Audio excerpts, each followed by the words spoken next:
Hello and welcome to the 5th episode of the Tractor Girls Talk podcast. My name's Katy Sandalls. I'm the women's football columnist for the East Anglian Daily Times and Ipswich Star.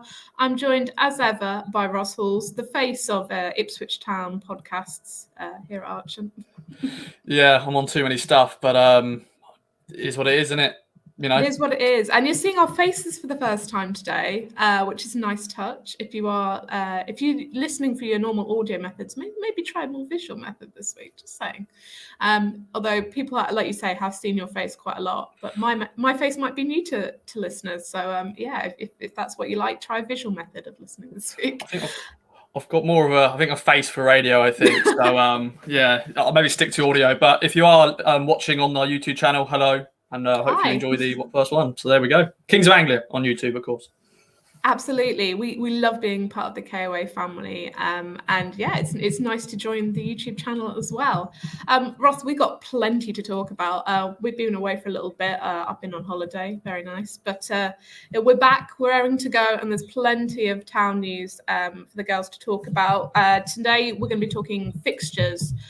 They've come out. We can see where town are headed this season and in what order.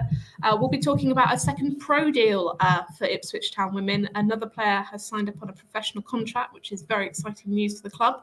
And lots to talk about pre-season. Ross, are you ready?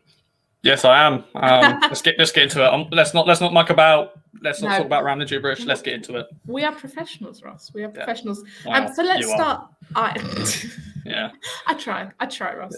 Let's start then by talking about fixtures. So the Women's National League released their fixtures last week. And they make for interesting reading for town, starting with an away game at Hounslow on the 15th of August and finishing in April 17th with a home game against Southampton. What do you think of an away start, Ross? Is it the way that you'd have wanted to start next season, or given all the cancellations, it'd have been nice to be at home perhaps? Or I'm going to start off with a fun fact. They are going to be playing home and away. You know, once each. So that's always the standard fun joke you always have to say with the fixtures when they come out. You'd be playing teams both times, home and away. But I don't know. I don't mind it. You know, away games. Definitely if it was a long trip. But Hounslow, it's in London, so we haven't got the long trips early doors. But I think it is what it is. Really, you know, we've had. I think the last 2 seasons we've been at home, so we've had that advantage. But now first away trip since 2018, I think. So Hounslow, a team that I don't think we played before. They struggled last year, so it could be a perfect start for us. But also, you can't, you know, we've never been in this league. We haven't been in this league for a very long time, so we'll have to wait and see how this game comes out. But I don't think Joe and the team don't mind an away trip, early doors first game. No, I think Hounslow, like you say, are a bit of an unknown quantity. It's a new side for town. Just be interesting to see how they stack up, and it'll be a good sort of, like you say, sort of a measuring stick almost against town for how they're going to perform in this new league this season. So that's the 15th of August, Hounslow away, first game of the season. For fans looking to head for a home game at Gold Star, that's going to be on the 22nd of August. That's against, I'm going to pronounce this wrong, Keynsham Town. Do we know that's how it's pronounced? That's how I would say it, but don't trust me. Go with Keynsham. Right, so Keynsham Town, that'll be the first home game for local fans to head back to the Girls Star to see the girls. That'll be nice to have fans back in properly after what seems forever. Yeah, you know, full capacity now for any ground, which is fantastic. You never know. I'm not going to put the cat out of the bag at the moment, but hopefully we'll get a game at Portland Road this season at some stage. I don't know if that will be it, but we'll have to wait and see. But no, I think hopefully we'll get a good crowd down at Gold Star for that game, and wait and see if we get a Portland Road game. That would be fantastic, and with all the changes that have happened in the club in the past few months, I think, like you say, I think that's more on the cards perhaps than ever. But, you know, we know that there's such a good, strong supporter base for Town's women these days. So wherever they end up playing, you know, their games this season, whether there are a couple of games at Portman Road, whether it's, you know, all at Gold Star, it's going to be great to have fans back there and out supporting the girls, I think. And of course, the sun is going to be shining in August. So if it is in Felixstowe, have a trip down the seaside in the morning or after the game, in the afternoon. I'm sure, people will enjoy that. And, Gold Star's not a nice little setup there, good clubhouse, decent pitch. They've improved their pitch in recent seasons. So yeah, it's always a good day out in Felixstowe. And get down if you are a new viewer to this podcast. Make sure to support the women's team if you can. Absolutely. If you are listening, if you've been following us for the past few weeks, thinking about heading down, it's a very accessible ground. And yeah, definitely go out and support the girls. There's, it's a great day out, like you say. So after Keynsham, it's another away day at Gillingham. And then perhaps one of the early games I'm most excited to see, Ross, is a home game on the 29th of August against Cardiff City. Now that Cardiff an interesting quantity, it's interesting that we're playing them at home first rather than away, because that's a long away trip. Yeah. But that joys for later on in the season. The away game in January, that's going to be a cold one. But I think one of the higher placed sides in the Women's National League South at the moment. So yeah, I'd be interested to see another good sort of yardstick for Town against a side like Cardiff.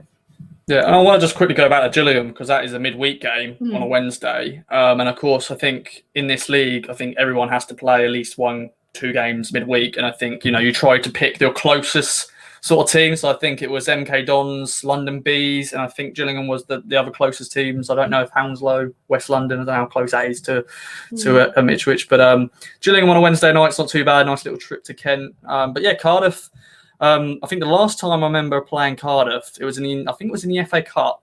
Town lost 6-0 at home. So hopefully we can get revenge on that. I think that was back in 2016-17 time. I think that was my first season covering the women's side. And yeah, that was not a good day, losing 6-0. But of course, a whole different team now.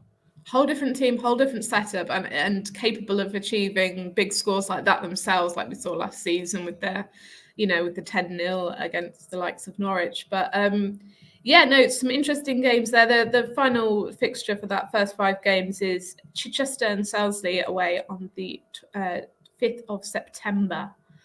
So those are the first 5 games: Hounslow, Keynsham Town, Gillingham, Cardiff City, Chichester and Selsley. And apologies to anybody who may be listening who's from those places and I've mispronounced them.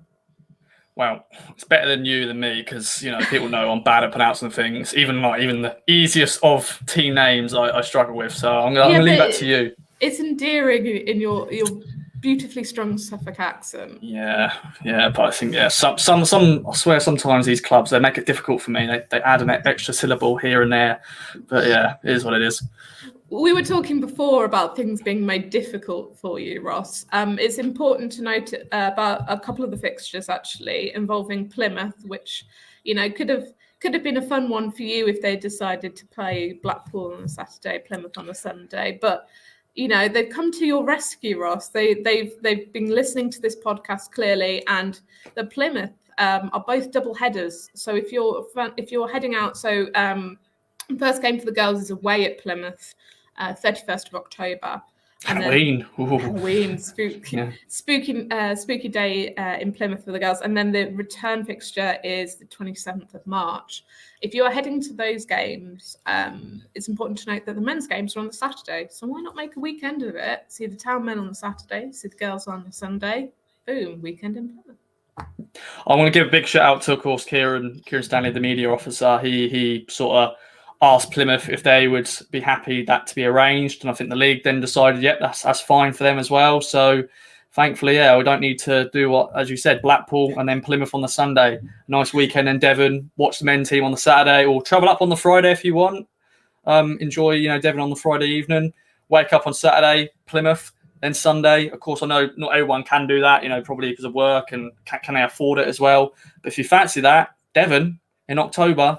It's not going to be as warm, but it's a nice little weekend, Devon. Not bad. I think it's a really nice idea, being able to offer that and having that arrangement, because, you've got that opportunity for men's fans who perhaps would have been in Plymouth anyway and love supporting Town to, get a glimpse of what the women's teams have to offer.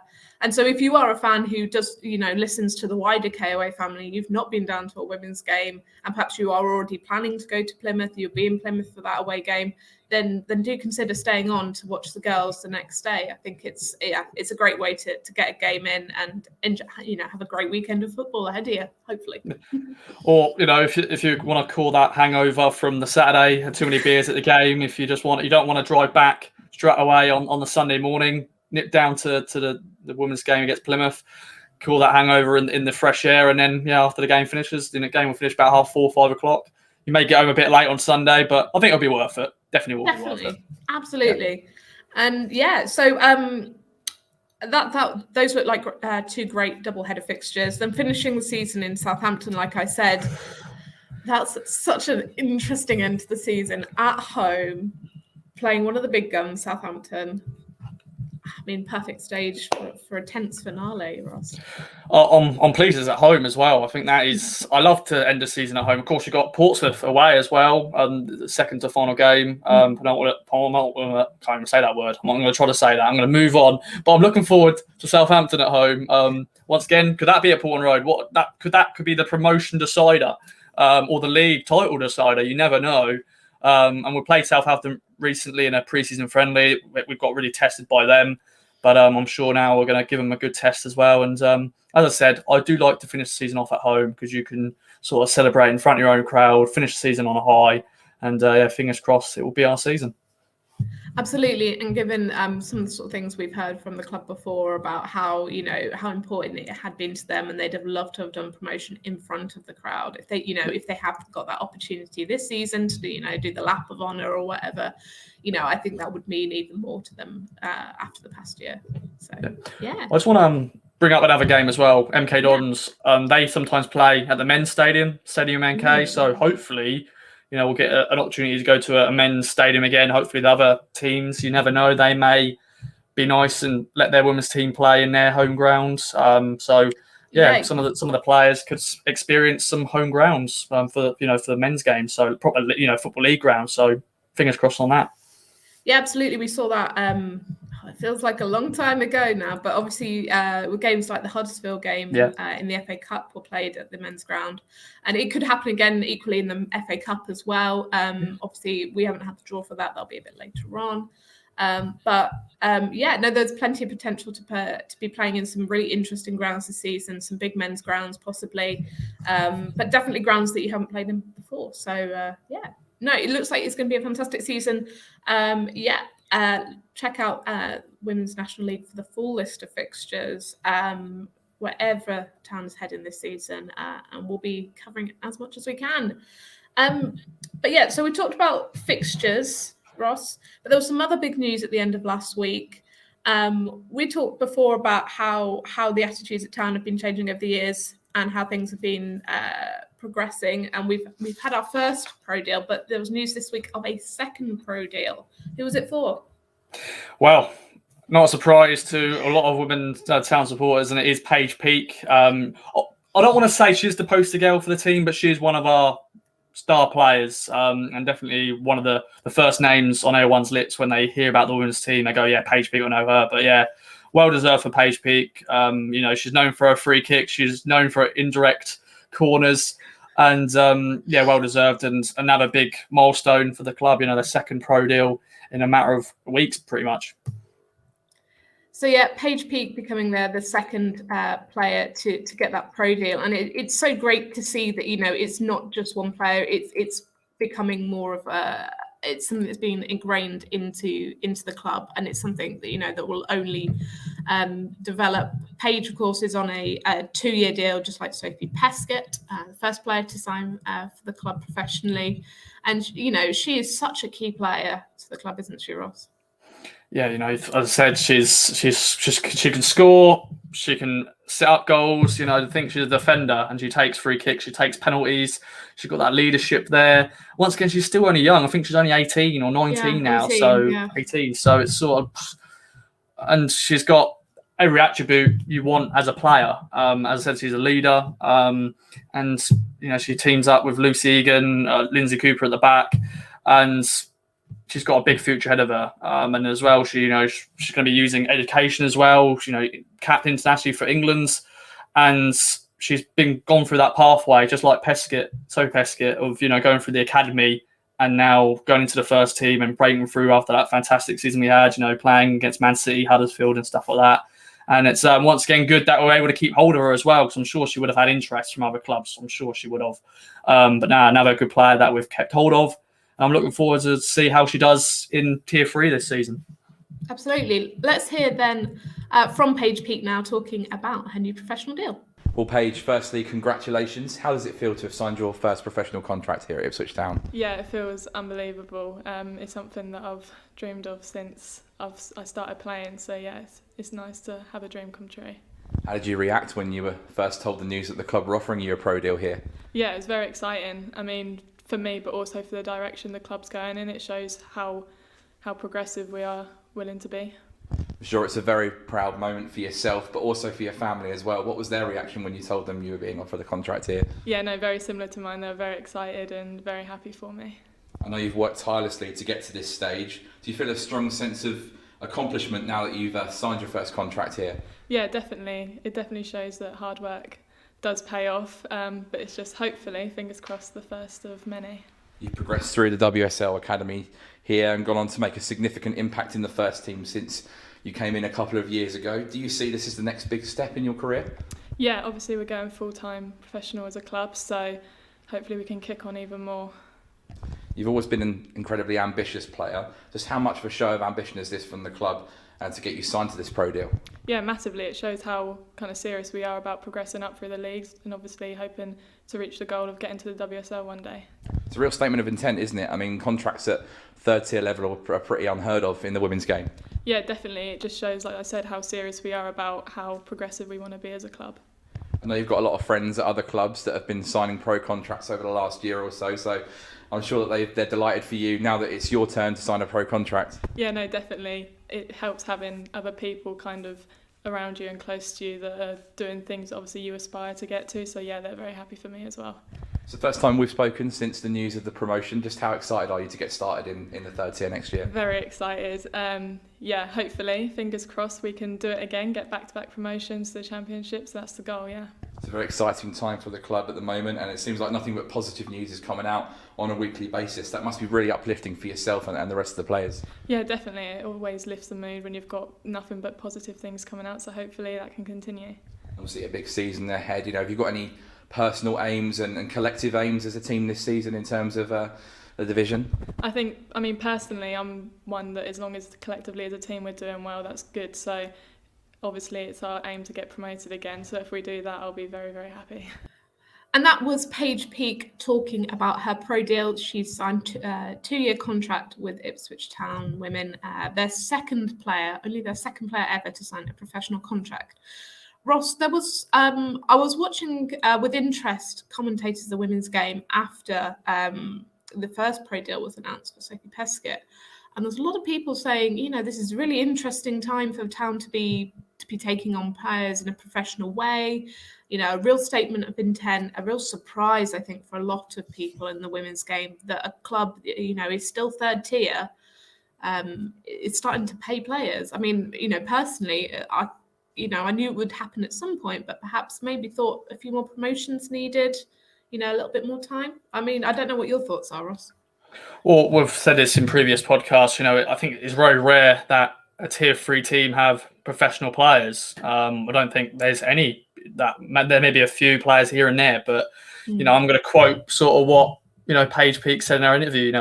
It's unbelievable that it's happened. It's a dream come true. All these players at this age, when you're coming through an academy, you dream to become a professional player, and to do it at a club that you progress through the youth setup and actually do that and get that offered is just, as I said, dream come true for them. And it shows the ambition that Joe and the coaching staff and everyone at the club has. They're getting backed by the men as well, Mark Ashton and co. They're very invested in this women's setup for them to offer these pro deals, players that, we were probably fearing like, we could lose these. As I said, Peskett had offers from Super League clubs. And when I first covered the side, I never thought this was going to ever happen, be a professional setup.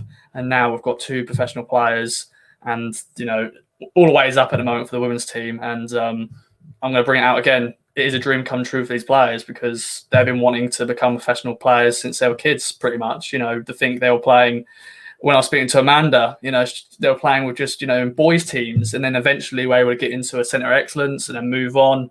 Unfortunately, at that stage, women's football wasn't as big as it is now. And it's just great to see it's getting bigger and bigger. And, we've got the Euros next year. I'm sure that will bring more and more fans involved. And I'm sure I think you're going to go to a few games. I've got 4. I'm going to England's final group game in Southampton in July, and then I have nabbed myself some tickets for Wembley for the final. And they've cost considerably less than the thousands of pounds I was seeing the men's Euros tickets. Madness. My goodness. But if you are interested in kind of seeing where these girls will hopefully go next, we've said before, a lot of them are England youth internationals. It's only a matter of time, I think, Ross, before one of these girls gets a senior lionesses call up.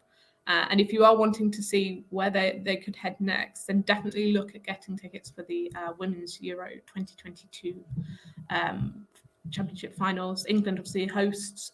There are games across the country, but the final is at Wembley, just like the men's.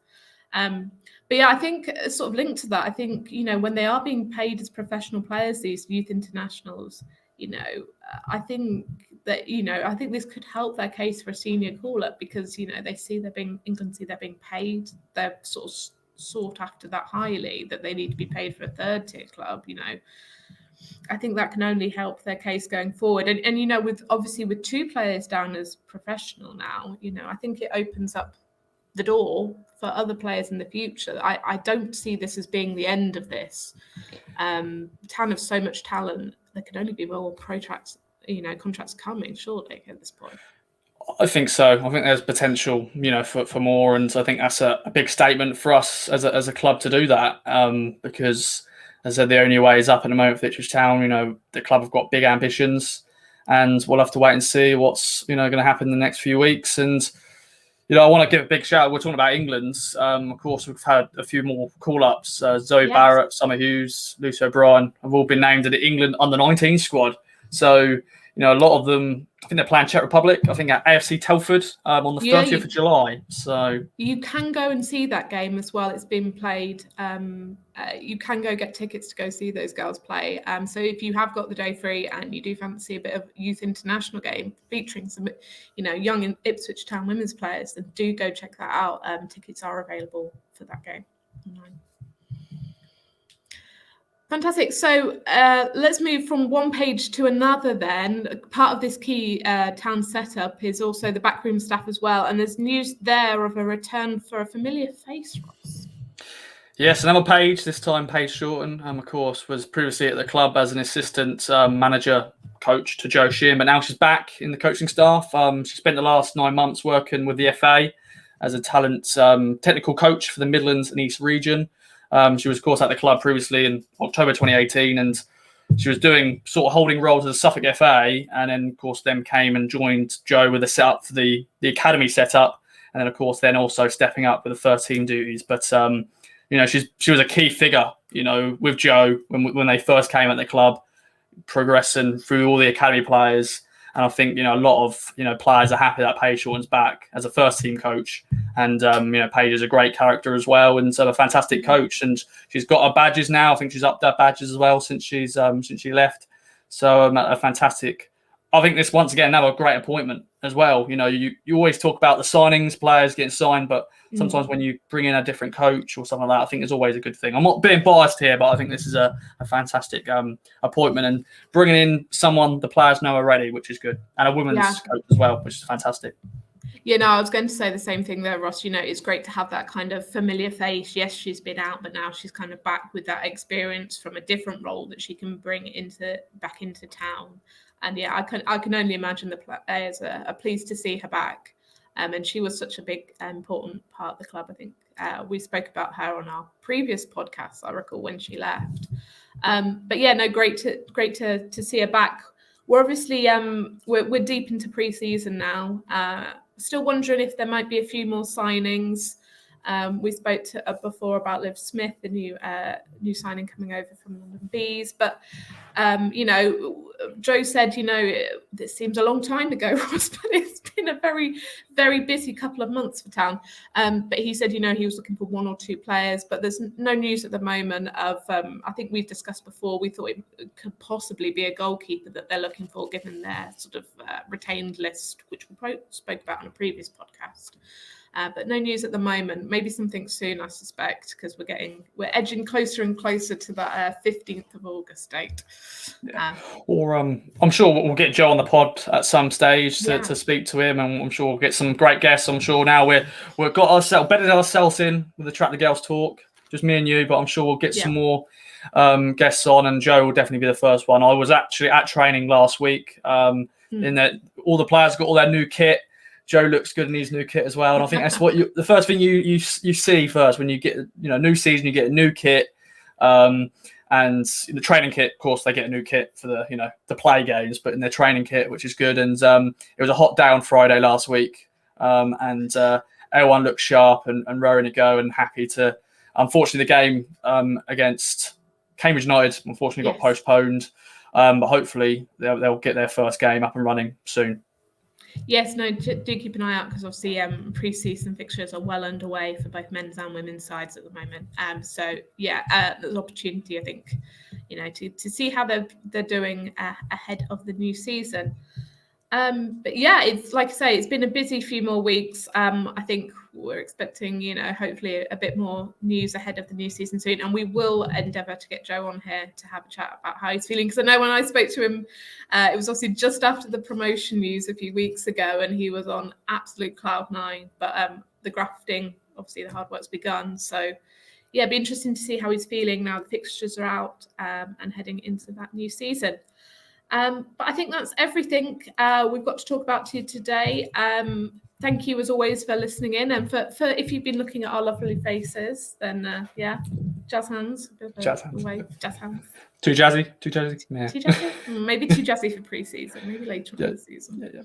But yeah, thank you for tuning in on whatever platform. As always, big thanks to the KOA family for keeping us here with you. We're really enjoying it, and I know you guys are too. Thank you for all your fantastic feedback. Let us know if you've got any questions. You can find me at Katy Sandalls. That's Katy with a Y and Sandalls with 2 S's, because I like to make my life difficult. And Ross, it's Ross Halls Media. I always get this wrong.